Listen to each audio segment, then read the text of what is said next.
Part two, welcome back.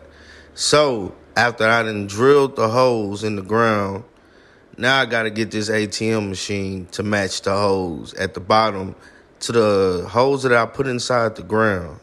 Now, as you can see in this video, it's kind of hard to do it by yourself, but it's not too hard that it's impossible. Just gotta use, a little wrestling moves. You gotta grab up on it, get it right. Don't get it wrong. It's a lot of physical work, in this ATM business. Yeah, it might be passive, and you can make money while you sleep. But in order for that to happen, you have to get down. Once you get the ATM over the hose, now you got to open up the ATM to, of course, bolt down the ATM. But this is very important. See, what you see me doing right now is I didn't put in the wrong code twice. So now I got to wait. And it has a timer on this lock. So if you put in the wrong code, I think 3 times, it's going to time you out for at least 5 minutes. So you have to wait 5 to 4 minutes in order to try the code again, in order to get it to unlock. So you see me right now, I'm kind of struggling trying to get it open.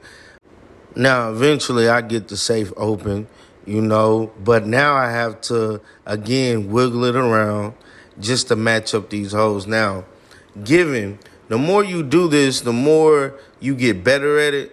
It ended up taking me about 30 minutes for this whole install, including drilling and matching the holes and getting the things, everything I needed together just right.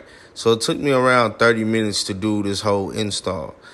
But in order to make sure your ATM is bolted down and no one can easily take your ATM, so this is just a part of the game. This is what you have to do. You have to, no matter how long it takes, you got to match these holes up and get it to bolt down just right.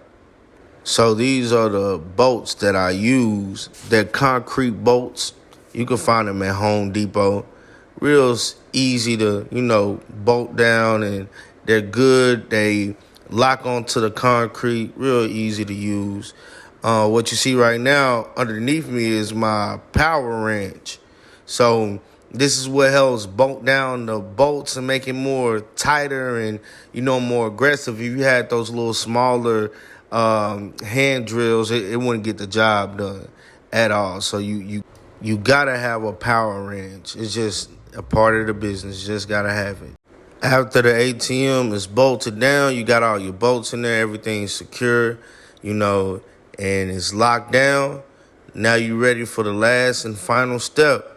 Y'all stay tuned in for part 3.